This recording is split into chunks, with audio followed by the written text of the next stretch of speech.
Guys, lagyan na natin ng mantika. Lagay na natin itong ahos at saka luya guys. Isabay na natin ito.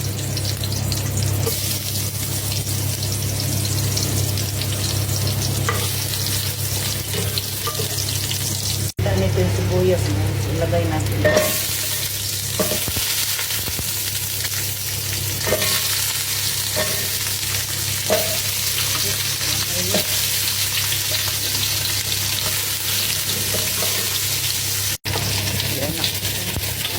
Ilagay natin ito guys. Ayun, mga barat guys.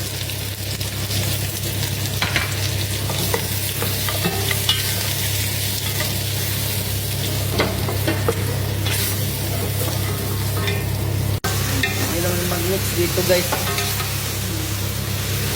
Mix natin guys. Para yung barat niya, yung mga spicy niya, ano sa babang. Kasi nandun. Yan na po guys, lagyan na natin ng tubig.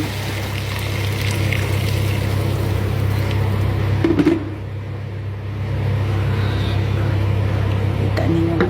Dagdagan pa natin ito ng tubig. Tingnan natin itong karne. Malambot na siya guys.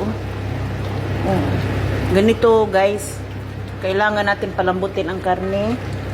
Tapos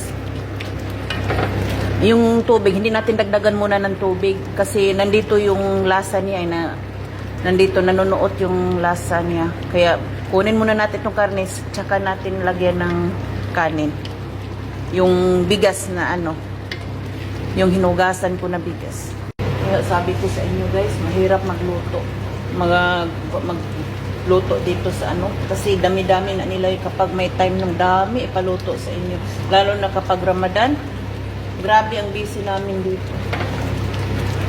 Ayun na guys. Kunin na natin itong karne na guys. Malambot na siya. Kasi ang karne dito, kapag magluto dito guys, kailangan palambutin talaga. Ayaw nila na yung makunat. Ayaw nila yan ang karne. Kailangan palambutin mo. Kahit umabot pa yan ng 2 oras, basta malambot siya. Ayan guys. Yun ang niluluto ko dito.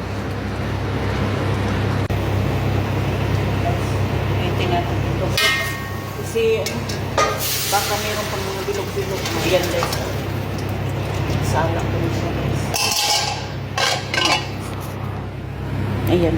Ayan po ito ang lagyan ko ng kanin. Yung bigas.